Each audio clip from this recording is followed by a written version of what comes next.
সকালবেলা ঘুম থেকে উঠেই উপরে চলে আসছি গাছগুলো দেখার জন্য। এসে দেখি অনেক সুন্দর সুন্দর করলা হয়েছে গাছে। এগুলো আরেকটু বড় হলেই খাওয়ার উপযুক্ত হবে। এরপর দেখলাম মরিচ গাছও একটা মরিচ হয়েছে।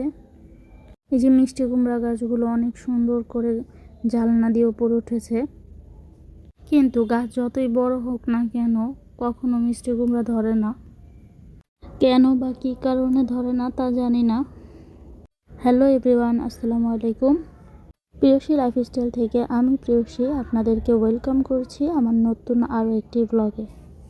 আশা করছি যে যেখান থেকে দেখছেন সবাই ভালো আছেন, সুস্থ আছেন। আলহামদুলিল্লাহ আমি অনেক ভালো আছি। এরপরে আমি ঘরে এসে আগে বিছানাটাকে গুছিয়ে নিচ্ছি। বিছানাটা অগোছালো থাকলে পুরো রুমটাকে অগোছালো মনে হয়, তাই সবার আগে আমি বিছানাটাকে গুছিয়ে নিই। সকালে আমি রুটি বানিয়েছি আর সাথে দুধ চা করেছি, তো এখন নাস্তা খাবো। সকালে নাস্তা বানিয়ে আগে ছেলেকে খাইয়ে দিয়ে স্কুলে দিয়ে আসছি। তো এখন আমি নাস্তা খেয়ে তারপর ঘরের আরও কিছু কাজ বাকি আছে সেগুলো করে তরকারি কেটে ধুয়ে রেখে তারপর স্কুল থেকে আনতে যাব। সকাল থেকে ঘুম থেকে উঠে রুটিন অনুযায়ী কাজ করতে হয়।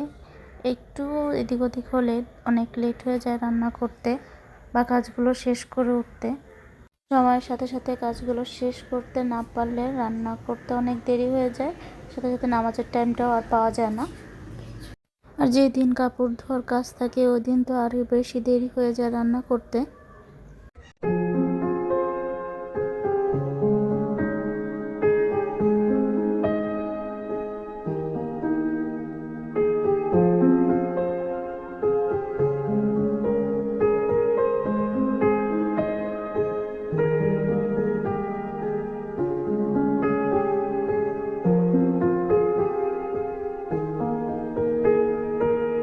তো এরপর আমি ছেলেকে স্কুল থেকে নিয়ে আসলাম, এসে যে রান্না বসিয়ে দিলাম।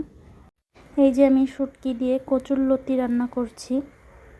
আমার কাছে চিংড়ি মাছ দিয়ে লতি রান্না করার চাইতে শুটকি দিয়ে কচুরলতি দিয়ে খেতে অনেক ভালো লাগে। আর এক চুলায় আমি রুই মাছের মাথা দিয়ে মুগ ডাল দিয়ে মুড়িঘণ্ট রান্না করছি। মাঝে মাঝে একটু অন্যরকম কিছু খাবার খেতে ইচ্ছে করে, যেমন এই যে মুগ ডাল দিয়ে মুড়িঘণ্টটা, এটা অনেক দিন পর একদিন রান্না করি, তাহলে খেতেও মজা লাগে। আর দেখতে দেখতে যদি ভিডিওর কোনো অংশ একটু হলেও ভালো লেগে যায় তাহলে প্লিজ একটি লাইক দিয়ে ভিডিওটি কন্টিনিউ করবেন। আজকে রান্না করতে করতে একটু লেট হয়ে গেছিলো, তো টেনশনে ছিলাম যে নামাজটা ধরতে পারবো কিনা।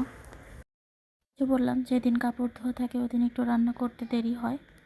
কাপড় ধুয়ে দিয়ে আবার ছেলেকে স্কুল থেকে নিয়ে আসছি, যার জন্য একটু বেশি দেরি হয়ে গেছে।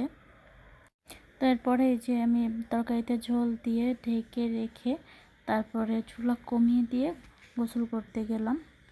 আজকের ভিডিওটি এই পর্যন্তই। আল্লাহ হাফেজ।